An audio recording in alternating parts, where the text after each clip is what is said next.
appreciate the opportunity to be here to talk about how the office and the department is going to implement the changes to Part 7 of Chapter 373 and our new water supply planning program.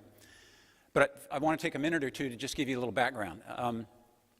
As the representative described, the genesis of the bill last year was an issue that, we've only been involved in water supply planning in Florida for, 15 years, 20 years maybe? And there's not very many examples of regional water supply plans that have been developed that cross district boundaries. And the first one that we got involved in really heavily is the one that's in place right here in the area we're sitting, the Central Florida Water Initiative. It's been underway for a couple of years, starts and stops, but a very significant development in that it brings for the first time the three big water management districts together to develop one regional water supply plan instead of three different plans to be implemented comprehensively. And in our involvement in that, I serve on the steering committee with a number of other folks.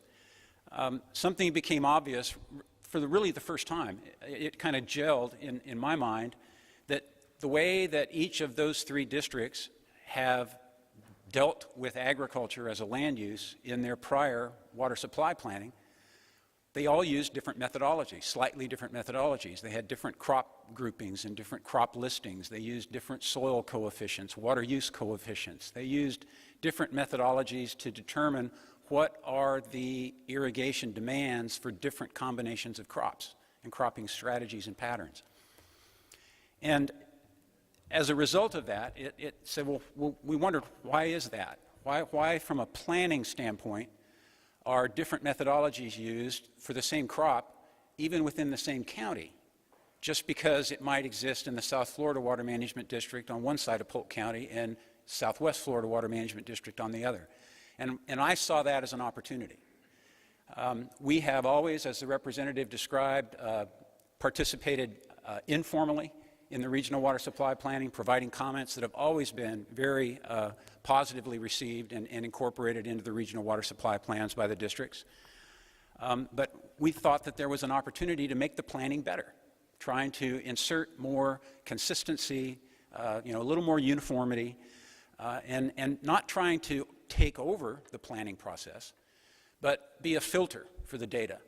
And so we structured these changes to Part 7 of 373, the water supply planning portion of the statute, to accomplish that. And I have a great deal of thanks to offer to Senator Denise Grimsley and Representative Travis Hudson for sponsoring the bill. They carried the water for the bill, so to speak. And as well as many others. Representative Albritton's committee, helped fund that program, and so it's been a team effort. A lot of stakeholders involved, and we never could have done it without the districts and DEP's support. So we're very grateful for that, and I want to share with you now my ideas and how we plan to try to implement that. It's when you think about agricultural water supply planning, a lot of people think, this ought to be pretty simple to do. It should be. I'm a simple man. Who do I point it at? All right. So it ought to be easy to do. You determine what the irrigated agricultural acreages are now, and you use a number of tools to do that. You use pumpage data from the water management districts that help you quantify the amount of water that's currently being used on existing irrigated agricultural acreage. You estimate what the future irrigated agricultural acreage is going to be, and you multiply by 1 and carry your 2, and you have the demand for agriculture in the future, right? Yeah, I wish it were that simple. And I think most of you in the room understand, some of the limitations of that simplicity. It's a very complicated world out there.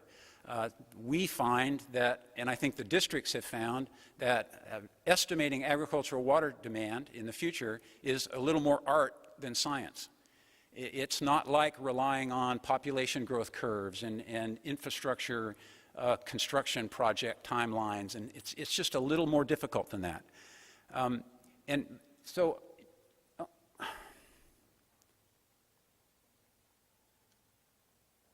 wow, this is touchy. Maybe I'll just drop the slides.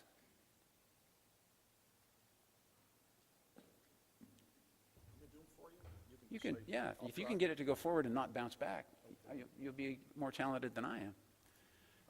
Look at that. Some of the challenges that we face, you think about the diversity of agriculture in Florida. It's more than 300 commodities grown commercially across the state. There's always the changing economic conditions within which those commodities are produced. You have climatic events, you've got disease pressures, you've got, it's a complicated landscape. And all of these things contribute to changing how agriculture uses water and agriculture's demand for water over the long term. Think about how greening has changed the citrus industry in just the last 5 or 6 years. Huge impact on the acreage, huge impact on the actual demand for water, and I would predict that as water data are collected and reported over the next several years, you'll actually see a decrease in irrigated agricultural acreage and agricultural demand as a result of just that one event. And how does the citrus industry recover from that event?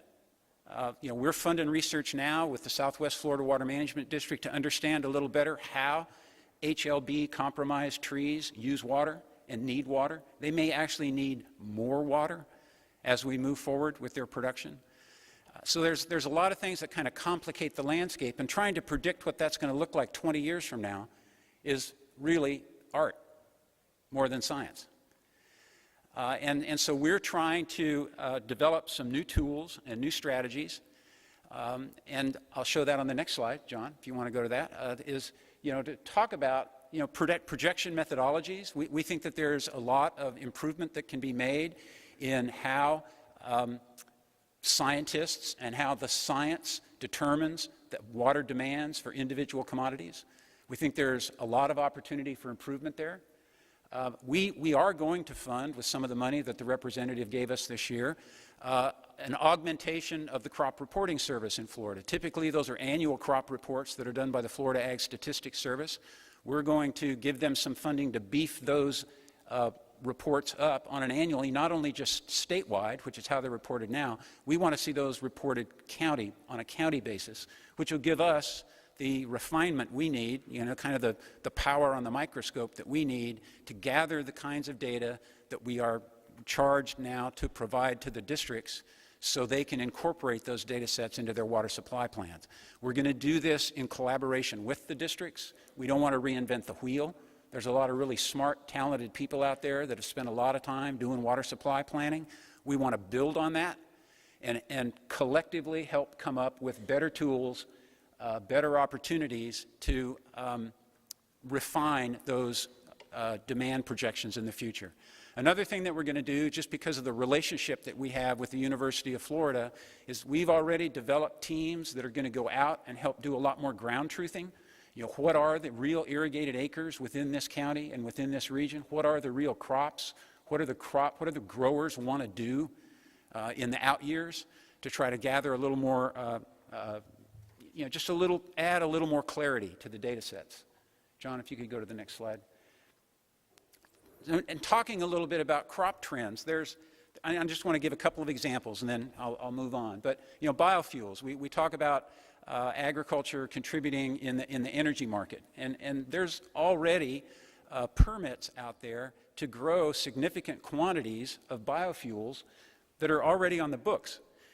And it's important to recognize that because there's a lot of uncertainty. We don't know whether those technologies are really going to take off. Is there really going to be the demand for those kinds of productions? Are we really going to need 23,000 acres of sorghum in Osceola County? I don't know. But it's in a permit out there now. It may or may not get used, and it's just an area that we need to keep an eye on. We need to watch as the policy in energy and water evolve and be able to deal with these kinds of things, because it's an important nexus between our use of water, our planning for that use of that water, and our energy needs for the long term. So there's a lot of opportunities where energy policy may actually conflict with water policy or complicate it. Let's not say conflict, but certainly complicate the landscape. Next slide, John.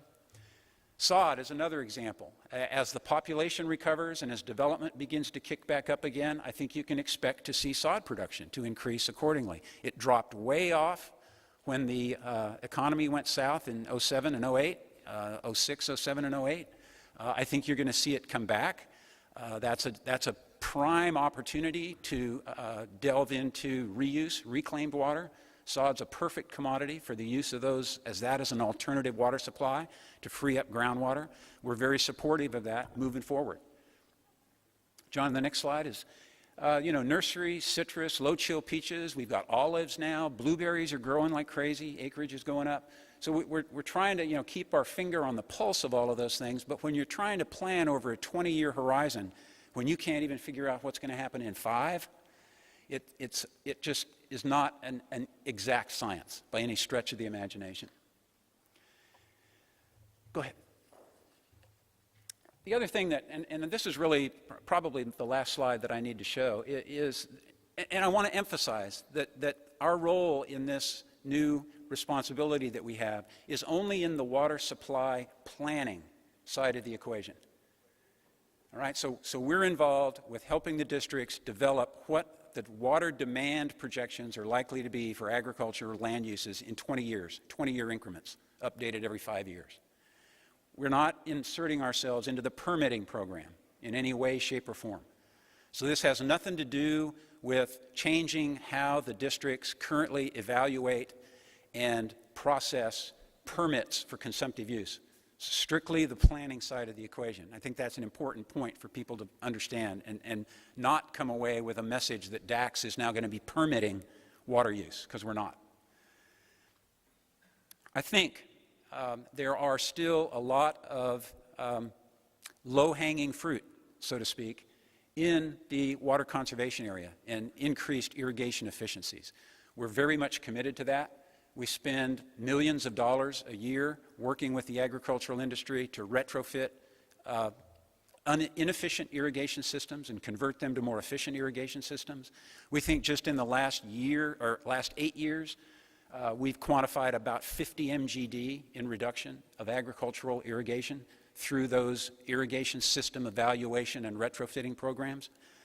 Not a huge amount of water in the world of public utilities, but pretty significant. 50 MGD is a pretty good, chunk, and we're proud of that. The other things that I think about when I think about water supply demand is, what are the future demand for food and food commodities going to be? You've all heard how the population is going to grow from 7 billion to 9 billion worldwide by 2050.